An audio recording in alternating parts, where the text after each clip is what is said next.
Monsieur Beauchot continue sur le versement d'une subvention aux associations, et celle-là, c'est Maman de Cœur. Oui, alors dans le cadre du contrat de ville, chaque année, que ce soit la ville, les autres communes qui sont signataires du contrat de ville et l'agglomération, en partenariat avec l'État et toute une série de partenaires, nous lançons un appel à projets auxquels répondent soit les collectivités, soit les associations. Et ensuite, chaque collectivité, en collaboration avec les autres, décide sur quel projet, sur quelle action elle décide d'émarger. Et dans ce cadre, la ville d'Annemasse a un budget qui est prévu et qui s'appelle le soutien logistique aux associations, c'est-à-dire la ville d'Annemasse accompagne des associations de son territoire qui interviennent sur le quartier politique de la ville, sur des actions qu'on juge pertinentes et en lien avec les 4 piliers du contrat de ville. Dans ce cadre-là, je vais vous présenter ce soir 2 associations qui ont rempli un dossier pour cet appel à projet et pour pouvoir bénéficier de notre accompagnement via une subvention. La première, c'est donc l'association Maman de Cœur qui est implantée à Annemasse, dans le quartier du Perrier, puisqu'on est dans le cadre de la politique de la ville, et qui a un certain nombre de missions qu'elle s'est fixées et qui a mené notamment en 2022 un certain nombre d'actions qui sont listées dans la délibération, à savoir des sorties pour les familles et les jeunes du quartier, des distributions de colis alimentaires auprès des publics en grande difficulté, de cadeaux aux jeunes lors de l'événement annuel en partenariat avec la Croix-Rouge, puisqu'on tient à ce que les associations collaborent entre elles et il y a des partenariats, une participation à la fête de quartier et un appui offert aux familles habitant du quartier en difficulté. Et donc, compte tenu de ces actions et des objectifs que revendique l'association, il vous est proposé ce soir, suite à la sollicitation de l'association, de lui octroyer une subvention de fonctionnement à hauteur de la somme de 3 000 euros.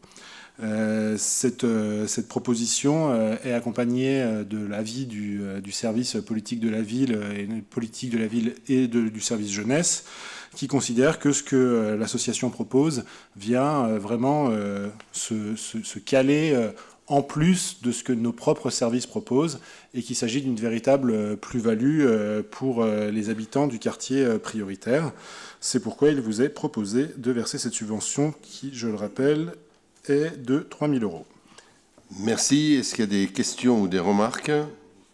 Monsieur Iaconet, oui. J'ai une question plus générale sur parce qu'on évoque toujours le fait que sollicitent les subventions, des associations sollicitent des subventions, et moi j'aimerais juste savoir, je ne demande pas la réponse forcément ce soir, hein, le nombre d'associations qui sollicitent la ville pour des subventions qu'ils n'ont pas finalement. Enfin voilà, parce qu'on dit on a toujours l'impression finalement qu'on vient demander et quand on passe en conseil, ils ont sollicité, on vote la subvention. Donc on peut se dire que ceux qui regardent en visio peuvent se dire que c'est automatique, alors que je ne pense pas que ça soit automatique, puisque les services travaillent très bien, et je respecte entièrement le travail des services également. Et voilà, juste à titre de curiosité, j'aimerais savoir, voilà, ceux qui déposent des dossiers et qui se retrouvent entre guillemets refoulés, si on peut appeler ça comme ça. Ouais. Voilà, je ne demande pas de réponse ici, hein, c'est ma connaissance. Et moi je vous répondrai juste avec le domaine que je connais et que je maîtrise, qui est celui notamment de l'appel à projet politique de la ville, donc qui ne concerne pas uniquement la ville d'Annemasse, voilà, mais voilà, on se répartit les projets, etc. Et sur l'appel à projet politique de la ville et contrat de ville, je peux vous dire, alors j'ai pas le chiffre exact en tête, et j'espère que les services pourront vous l'accompagner vous le proposer sur ce volet-là, mais il y a un certain nombre de projets qu'on ne juge pas pertinents, ou pas en adéquation, ou dont le montant ou la sollicitation de subvention est trop élevé par rapport à ce qui est proposé, et qui ne sont pas accompagnés. Donc voilà, c'est vrai qu'ici, on est en conseil municipal, on est au bout de l'entonnoir, et c'est sûr que ce soir, en conseil municipal, on vous présente les subventions qu'on juge dignes d'être octroyées. Voilà, donc après... Le conseil municipal a toujours la liberté de ne pas le voter, hein, et donc roulement de tambour, on va voir ce qui se passe pour les 2 subventions que je présente ce soir.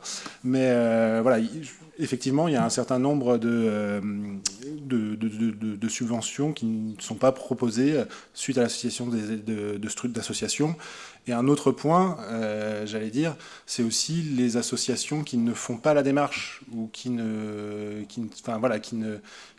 font. Enfin, quand on fait une demande de subvention, notamment aujourd'hui au niveau de l'État, enfin voilà, on doit rentrer ça dans un logiciel, etc. C'est la même chose que le non-recours pour un certain nombre de prestations.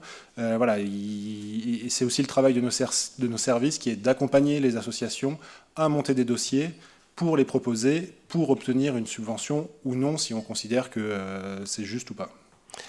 En complément de ce que vient de dire Julien, je pense que la question de Maxime Gaconnet est assez juste.